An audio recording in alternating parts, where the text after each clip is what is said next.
그러면은 워드프레스 이 앞으로의 전망은 좀 어떻게 생각을 하시나요? 저는 워드프레스가 네. 아직도 정말 많이 모르신다고 생각을 해요. 근데 해외 분들, 그러니까 특히 이제 영어권 분들은 네. 워드프레스가 그냥 네이버 블로그예요. 그냥 이미 너무 디폴트 값이에요. 이미 워드프레스가. 근데 우리나라는 네이버라는 어마어마한 큰 시장이 있기 때문에 워드프레스가 안 들어온 것도 있고 다음이라는 것도 있었고 여러 가지 다른 것들이 있었기 때문에 안 들어왔는데 구글의 웬만한 사이트들은 다 워드프레스입니다. 그러니까 그것도 그렇고 전 세계적으로 워드프레스 점유율이 진짜 말도 안 되게 높기 때문에 우리나라에는 제가 5년 전에는 더 안 들어왔었는데 저는 5년 후면은 지금 정도면 들어와야겠다고 생각을 했는데 아직도 많이 모르세요. 그래서 이거는 먼저 하시는 게 임차입니다. 아직도 빨리 하면 좋다. 빨리 하면 좋죠. 이거는 아직 하시는 분들이 많이 없기 때문에 네. 먼저 본인이 선점하는 게 좋죠. 그러니까 선점을 한다는 거는 먼저 워드프레스가 뭔지부터 개념부터 먼저 들어보시고 머릿속에 그 개념으로 제작도 해보시고 그걸로 티스토리에 글 쓰는 것도 좋습니다. 티스토리 글 쓰는 거를 또 워드프레스도 한번 써보시고 그런 식으로 내 블로그도 좋지만 내 사이트도 운영해보는 거예요. 그러면은 이 워드프레스로 할 수 있는 특히 이 워드프레스로 수익화를 할 수 있는 게 진짜 너무 많아요. 네, 특히 애드센스. 그러니까 이거는 너무 좋은데도 불구하고 아직까지 우리나라에 안 들어왔다? 기회죠. 빨리 시작을 해야겠네요. 빨리 시작하면 좋죠. 일단은 좀 허들이 높긴 하지만 그렇죠. 그 허들만 살짝 넘으면은 충분히 뭔가 선점할 수도 있고 그렇죠. 이제 막 시작하는 시장이기 때문에 그렇죠. 빨리 하면 좋겠다. 그렇죠. 그게 좀 허들이 좀 높아서 아마 많이들 못 하셨을 거예요. 저도 처음에 그랬고 얼마나 너무 많이 답답해서 해외 사이트를 찾아보고 전 겨우겨우 번역해서 했거든요. 우리나라에 정보가 없으니까. 근데 지금은 워드프레스 제작 정도는 정보가 있어요. 그래도. 근데 워드프레스 애드센스 연결하신 분은 없어도 제작은 할 수 있어요. 이제 그냥 구글링만으로도 충분히. 그러니까 꼭 한번 해보시길 바랍니다. 네, 그러면 이제 막 시작하시려는 분들께 좀 조언을 한다면 어떤 말씀을 좀 전하고 싶은가요? 사실 진짜 이 얘기로만 저는 2-3시간을 할 수 있을 거예요. 아니 2-3시간이 뭐야? 하루 종일 할 수도 있어요. 네, 워드프레스의 대가로서 이제 대가 아닙니다. 대가 아니고요. 근데 그러니까 말씀드리고 싶은 게 2가지가 있는 것 같아요. 일단 방금 전에도 말씀을 드렸지만 빨리 시작하세요. 근데 빨리 시작하는 게 어려우실 거예요. 제가 무슨 말씀 드리고 싶냐면 저는 마인드셋을 굉장히 중요하게 생각을 하는데 마인드셋이 돼야 실행까지 이어진다고 생각을 해요. 근데 이 실행까지 이어지려면 이 실행이 쉬워야 되는데 워드프레스도 실행하는 게 쉽지가 않잖아요. 네. 그래서 마인드셋이 특히 잘 돼 있어야 이 실행하면서 좀 버틸 수가 있는 것 같아요. 그래서 이 마인드셋이 저는 첫 번째로 제일 중요한 게 남 눈치 안 보는 거라고 쉽게 얘기를 하고 싶어요. 남 눈치 보지 말고 그냥 내가 하고 싶은 거 해라. 이게 너무 두리뭉실한 이야기일 수 있는데 이 자체가 내가 삶을 주도적으로 살기 위해서 딱 첫 시작이라고 생각하거든요. 남 눈치 안 보는 거. 저도 예전에 너무나 남 눈치를 너무 많이 봤던 사람으로서 음악할 때 특히 그랬어요. 음악할 때 진짜 남 눈치를 너무 많이 봐가지고 배운 게 딱 한 가지 있어요. 6년 동안 이렇게 하면 다 실패하는구나. 그걸 얻었어요. 근데 그때 진짜 남 눈치를 정말 많이 봤어요. 근데 제가 그 남 눈치를 안 보고 나서부터 이것저것 정말 다 하기 시작해요. 그렇기 때문에 워드프레스를 이렇게 해왔고 지금까지 사실 너 뭐해? 저한테 물어보면 나 워드프레스에 이러면 아무도 모르거든요. 그리고 너 어떻게 돈 벌어? 나 애드센스에 아무도 몰라요. 맞아요. 진짜 아무도 몰라요. 말하기가 되게 애매한데 아마 똑같이 공감하실 거예요. 네.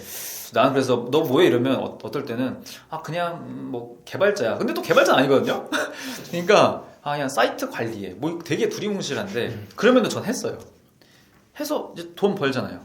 그래서 워드프레스 처음 시작하는 게 조금 진입장벽이 좀 높다고 생각할 수는 있어. 근데 시작하세요. 일단 내가 고민이 많아지고 생각이 많아지면은 그만큼 불안감도 같이 커진다고 생각을 합니다. 그리고 책 읽는 것도 좋은데 책 읽어서 오는 인사이트보다 책을 읽은 거를 토대로 바로 실행해서 오는 인사이트가 좀 훨씬 크다고 생각해요. 그래서 실행을 하면은 얻는 게 훨씬 많다고 생각하기 때문에 일단 시작하셨으면 좋겠습니다. 그럼 이 워드프레스라는 게 수익 구조가 어떻게 된 거예요? 이 5년 동안 6억이라는 수익이 작진 않잖아요. 작지 않죠. 그렇죠. 이런 1년에 그러면은 1억 이상 정도 수익인 건데. 그렇죠. 그러면 이 수익 구조가 어떻게 되는지가 궁금하거든요. 이제 우리 오한님 구독자분들은 다 아시겠지만 네. 저희 워드프레스라는 사이트 안에 네. 애드센스라는 광고를 넣는 거예요. 네. 티스토리랑 다를 게 없어. 음. 네. 근데 사이트일 뿐이다. 네, 그냥 티스토리는 이제 블로그고 네. 워드프레스는 사이트를 만든다라고 생각을 하시면 돼요. 근데 그 사이트도 블로그를 꾸미는 것처럼 할 수 있어요. 블로그처럼. 블로그처럼. 근데 이제 사이트구나. 그렇죠. 그런데 티스토리는 이제 블로그인데 네. 물론 이제 티스토리를 하시는 분들도 HTML이나 CSS 잘 다루시는 분들은 사이트처럼 만드시잖아요. 근데 워드프레스는 그게 훨씬 쉬워요. 그런 어떤 테마들이 굉장히 많습니다. 테마가 뭐예요? 쉽게 얘기하면 티스토리로 치면 스킨. 아, 네. 스킨. 스킨이라고 보면 되고 워드프레스는 이제 그걸 테마라고 합니다. 그냥 근데- 용어만 조금 다를 뿐이에요. 맞아요. 부르는 게. 맞아요. 그런데 이제 너무 그 개수가 압도적이에요. 그러니까 이제 활용할 수 있는 테마 개수가 몇만 개가 넘습니다. 몇만 개나. 네, 이거는 점유율이 일단 워드프레스 같은 경우는 전 세계 1등이고 어. 2등이 쇼피파이라는 플랫폼인데 네. 차이가 뭐 아예 비교도 안 돼요. 거의 한 8, 9배?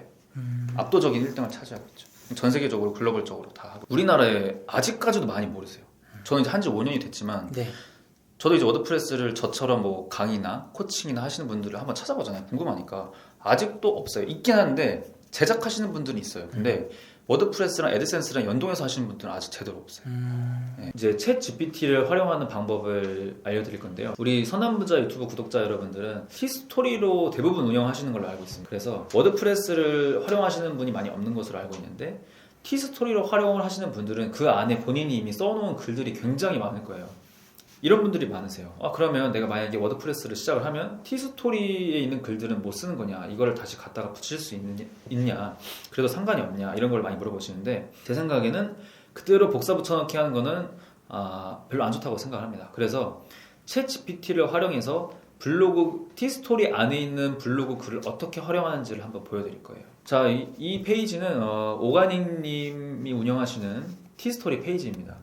이 페이지에 있는 글을 이제 워드프레스에 이제 붙이려고 하는데요. 이거를 그대로 갖다 붙였으면은 별로 좋지 않기 때문에 이거를 챗 GPT를 활용해서 어떻게 글을 다시 재생산한 다음에 글을 워드프레스에 붙일 수 있을 만한 글로 바꿀 수 있는지 그걸 다시 알려드릴게요.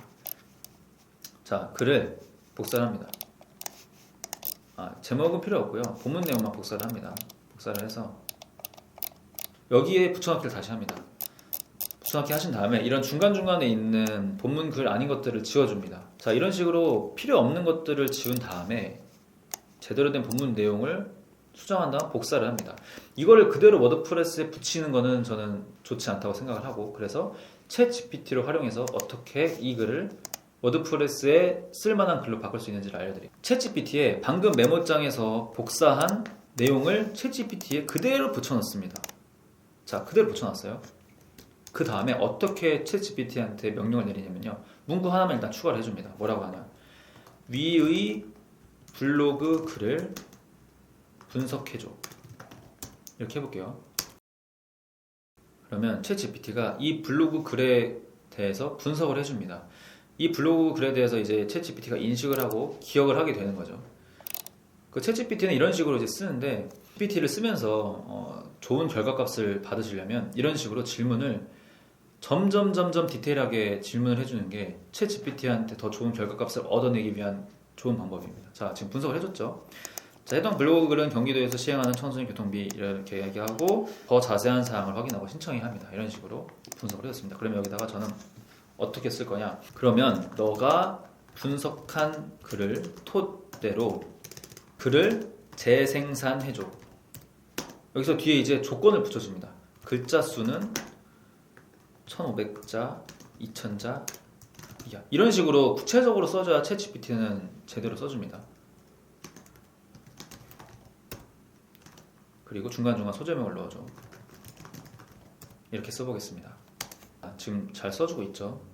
기존의 내용은 이런 내용이었는데 지금 GPT가 이렇게 써주고 있습니다. 안에 있는 내용들은 똑같은데 이게 글이 아예 다르죠. 지금 여기 있는 글이랑 아예 다릅니다. 안에 있는 의미는 똑같아요. 그리고 심지어 더 소제목도 더 잘 만들어주네요.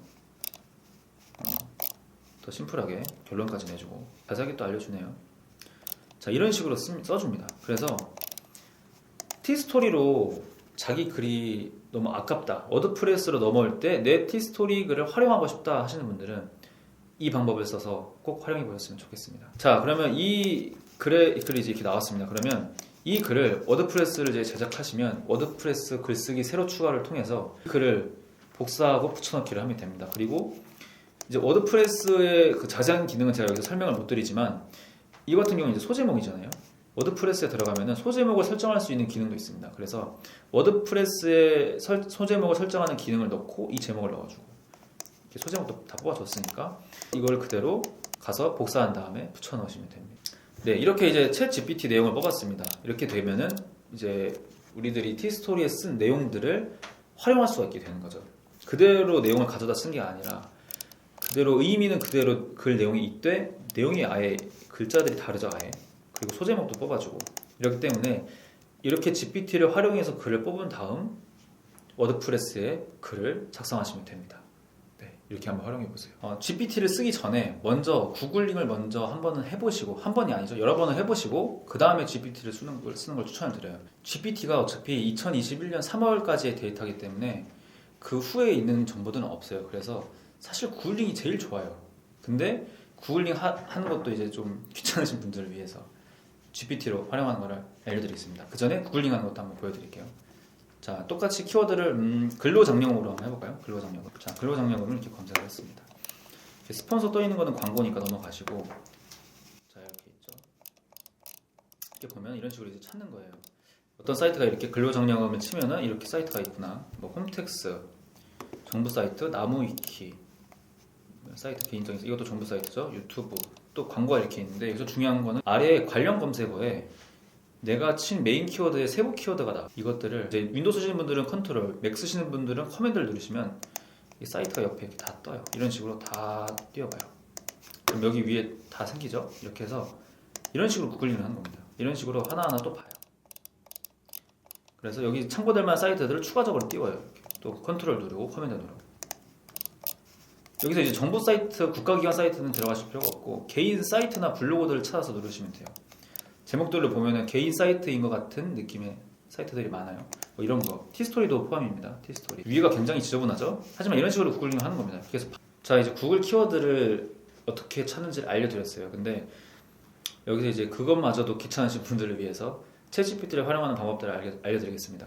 저희가 근로장려금에 대해서 키워드를 찾았었잖아요. 근데 아까 이제 근로장려금을 검색하고 구글링 할 때 맨 아래 연관 검색어로 이용해서 키워드를 찾으라고 말씀을 드렸는데 근로장려금에 대한 그런 세부 키워드들을 찾는 법을 GPT를 활용해서 알려드릴 거예요. 근로장려금이라는 대표 키워드들을 잡기가 당연히 굉장히 어렵습니다. 그래서 세부 키워드, 또 그 세부 키워드에 세부 키워드를 이렇게 들어가야지 이제 키워드들을 잡고 트래픽을 끌어올 수 있는데 그 키워드, 세부 키워드들이 어떤 게 있는지 GPT로 찾는 방법을 지금 보여드릴게요. 그리고 한 가지 또 아셔야 되는 게 GPT가 정확한 데이터를 주진 않아요. 저희가 질문을 어떻게 하느냐에 따라서 데이터를 주는데 제가 질문하는 것들에 대해서 바로바로 대답이 안 나올 수 있어요. 하지만 여러분들도 분명히 처음에 검색을 하시면 바로바로 안 나오실 거예요. 그냥 제가 그래서 잘 안 되는 과정도 보여드릴 테니까 제가 어떤 식으로 GPT를 활용해서 답을 찾아가는지 이걸 한번 보시면 더 좋을 것 같아요. 한번 찾아볼게요. 근로장려금에 대한 거니까 저희의 목적은 근로장려금 세부 키워드를 찾는 겁니다. 자, 그러면 이렇게 한번 물어볼게요. 근로장려금에 대해서 처음에 좀 쉽게 물어볼게요. 자, 근로장려금에 대해서 세부 키워드들을 알려줘라고 명령을 해보겠습니다. 자, 이렇게 나오죠. 근로장려금은 근로자들을 더 많은 일을 하거나 더 높은 생산성을 발휘하도록 유도하기 위해 정부나 기업이 지급하는 장려금입니다. 라고 갑자기 글을 써주고 있어요. 그러니까 근로장려금에 대한 세부 키워드들을 알려달라고 했는데 글을 써주고 있죠. 그러니까 얘가 정확하게 챗GPT가 정확하게 이렇게 저희 의도를 모르는 경우가 되게 많아요. 그래서 더 정확하게 질문들을 써줘야 돼요. 이제 이건 끄고 다시 근로장려금에 대해서 세부 키워드들을 뽑아보는 질문을 다시 한번 써보겠습니다. 근로장려금에 대한 블로그 글을 쓸 거야. 이제 우리의 주 목적이죠. 근로장려금에 대한 글을 쓰기 위한 블로그 글 제목을 20개 뽑아줘. 이렇게 한번 해볼게요. 자, 아까 첫 번째보다는 그래도 뭔가 제목다운 제목들이 좀 나오고 키워드들이 중간중간에 나와요. 자, 방금 나왔죠. 근로장려금 신청 방법과 지급 일정, 근로장려금 지급 대상, 근로장려금으로 인한 이점, 이건 아니고 근로장려금을 받기 위한 조건 8번에 이런 식으로 제목을 뽑아달라고 하면 얘가 근로장려금에 대한 세부 키워드들을 여기서 알 수 있고 더 나아가서 근로장려금에 대한 글을 쓸 때 제목까지 뽑을 수 있어요. 이런 식으로 근로장려금에 대한 세부 키워드들도 뽑고 제목도 뽑아요. 이런 식으로 이제 뽑는 겁니다. 여기서 이제 제목을 얘가 정해주는 거를 보면은 아까 제가 구글링 했던 거에 포함되어 있는 키워드가 있을 거예요. 근데 아까 보면 이제 구글링으로 키워드를 찾는 것도 사실 그게 더 정확해요. 사실 더 좋고. 하지만 이제 GPT를 활용하는 방법도 이런 게 있다라는 걸 말씀을 드리는 거니까 한번 꼭 활용을 해보셨으면 좋겠습니다. 여기서 전 추가적으로 근로장려금에 대한 키워드를 뽑았잖아요. 그리고 제목까지 뽑았어요. 그러면 저는 이 제목을 가지고 글을 하나를 써보도록 하겠습니다. 이걸 챗 GPT를 활용해서요. 네 번째, 근로장려금 신청 방법과 지급 일정에 대한 글을 한번 써달라고 이야기를 해볼게요. 어떻게 하냐면 근로장려금 신청 방법과 지급 일정의 일정 이렇게 따옴표를 정해주고 근로장려금 신청 방법과 지급 일정이라는 제목으로 블로그 글을 쓸 거야. 블로그 글 쓰기 조건은 하고 조건을 달아줍니다. 어떤 조건을 달아주냐면 여러 가지를 달 수 있어요. 글자 수 1000자 이상 1500자 미만으로 써줘. 그리고 GPT한테 너무 많은 명령을 또 하면 안 되기 때문에 한 두세 개 정도로만 명령을 줄여주는 걸로 하는 게 좋습니다. 그리고 제가 여기서 챗GPT를 활용해서 글을 쓸 때 꿀팁을 하나 알려드릴게요. 워드프레스를 쓸 때 여기 있는 글을 그대로 가져가게 되면은 그대로 글이 써지긴 하는데 글을 쓸 때 제목을 넣는 게 정말 중요하거든요. 중간중간에 소제목을 넣는 게. 그래서 여기다가 소제목을 붙여줘 라고 옵션을 붙이십니다. 그리고 하나 더, 마크다운 형식으로 써줘. 이렇게 하면 어떤 식으로 글이 나오는지 한번 보겠습니다. GPT가 제목을 마크다운 형식, T스토리를 좀 하시는 분들은 아실 텐데 H 태그, H1, 2, 3 태그를 알아서 달아줘요. 마크다운 형식으로 쓰면 이렇게 소제목도 이런 식으로 제목을 다 붙여서 써줍니다. 그렇기 때문에 이거를 그냥 가져가서 그대로 쓰시면 돼요. 그래서 굉장히 이것도 좋은 팁이니까 꼭 활용해 보시길 바랍니다. 지금 열심히 써주고 있죠. 그리고 GPT가 이렇게 써주다가 중간에 끊기는 경우가 굉장히 많아요. 지금 이거는 이제 무료판입니다. 무료판 챗 GPT를 써주고 있는 건데 유료판 챗 GPT는 속도가 빨라가지고 잘 다 써주는데 못 써주는 경우가 대부분이에요. 쓰다가 끊깁니다. 그렇게 될 경우에 또 어떻게 글을 이어가게 할 수 있는지 알려드릴게요. 지금 일단 잘 써주고 있죠. 지금 같은 경우에는 딱 떨어졌어요. 요구됩니다까지. 근데 만약에 마지막에 이제 근로장려금 지급 일정에 쓰다가 만약에 여기 뭐 지급까지 쓰고 여기 뒤를 안 써줬어. 그러면 GPT한테 명령을 내립니다. 뭐라고 명령을 내리냐면 끊긴 부분부터 더 그대로 이어서 써줘. 이렇게 쓰시면 됩니다. 이렇게 쓰면은 끊긴 부분부터 GPT가 그대로 이어서 써줍니다. 그래서 이런 식으로 글 써주는 것까지 제가 챗 GPT로 하는 방법을 알려드렸습니다. 근데 다시 한번 말씀을 드리지만 챗 GPT를 활용하는 것도 좋은데 근본은 구글링입니다. 꼭 구글링을 하신 다음에 GPT를 활용하셨으면 좋겠습니다. 지금 한 5년 정도 해왔잖아요. 그렇죠. 그럼 이제 앞으로의 목표도 좀 궁금해요. 네. 그래서 앞으로의 목표가 좀 어떻게 되나요? 개인적인 목표가 두 가지가 있습니다. 뭐가 있냐면 하나는 제가 더 잘 돼서 와이프 직장을 그만두게 하는 게 일단 목표입니다. 네. 형수님. 네. 그렇죠. 네, 그만두게 하는 게 목표고 두 번째는 제가 이제 코칭을 해드린 분들이 네. 보통 직장인 분들이 되게 대부분이세요. 네, 거의 뭐 대부분 직장에서 네, 많이 시작하시죠. 네. 이분들이 직장에서 버는 돈 말고 네. 본인이 직접 본인의 사이트로 애드센스 수익을 벌어보게끔 해드리고 싶어요. 왜냐하면 그게 진짜 남다르거든요. 왜냐하면 직장에서 남이 주는 돈이랑 내가 직접 사이트로 해서 내가 번 돈이랑은 진짜 너무나 의미가 다르다고 생각합니다. 그리고 직장인 같은 경우에는 소비자 마인드가 있기 때문에 내가 되게 수동적으로 삶을 사는 상황이 올 수밖에 없다고 생각을 해요. 환경이. 근데 여기서 내가 돈을 벌기 시작해보면 온전히 내 걸로 돈을 벌어보기 시작하면은 진짜 주도적으로 살 수 있는 마인드셋이 너무 잘 돼요. 최소 하루 10달러. 그래서 추가적으로 나중에 지금 이제 제가 실제로 코칭했던 분들은 200만 원까지 벌어보신 분도 계시고 100만 원 벌어보신 분도. 근데 그게 이제 그분 좀 되셨고 일단 처음에 10달러 하루. 그걸로 일단 목표를 갖고. 오늘 촬영해 보셨는데 어떠셨나요? 마지막. 이렇게 네. 조명이 있는 이런 촬영은 처음인데 최대한 자연스럽게 하려고 노력을 했는데 이게 생각보다 쉽지가 않네요. 촬영이라는 게 좀 대단하십니다. 쉽지 않았는데 되게 잘 이끌어주셔서 좋았고 네. 그리고 다음에 제가 만약에 또 나오게 된다면 꼭 성장해서 오겠습니다. 그래서 더 인사이트를 드릴 수 있는 사람이 돼서 꼭 오도록 하겠습니다. 오늘 너무 네. 감사했습니다. 감사합니다. 네, 감사합니다. 네. 지금까지 선한부자 오가닉 그리고 맥키님 함께 하셨는데요. 맥키님 유튜브 채널도 있다고 하시니까 한번 네. 방문하시면은 좋은 내용 있을 것 같습니다. 구독자 20명입니다. 네, 좋습니다. 그러면 앞으로 좀 더 인사이트 기대하면서 오늘 이 영상 도움이 되셨으면 좋겠습니다. 같이 할까요? 네, 구독과 어떻게 할까요? 좋아요. 네. 다시 할게요. 네, 구독과 구독과 좋아요, 그리고 선한 댓글까지 해서 네. 모두 선한 부자 되세요. 감사합니다. 부자 되세요. 감사합니다. 감사합니다.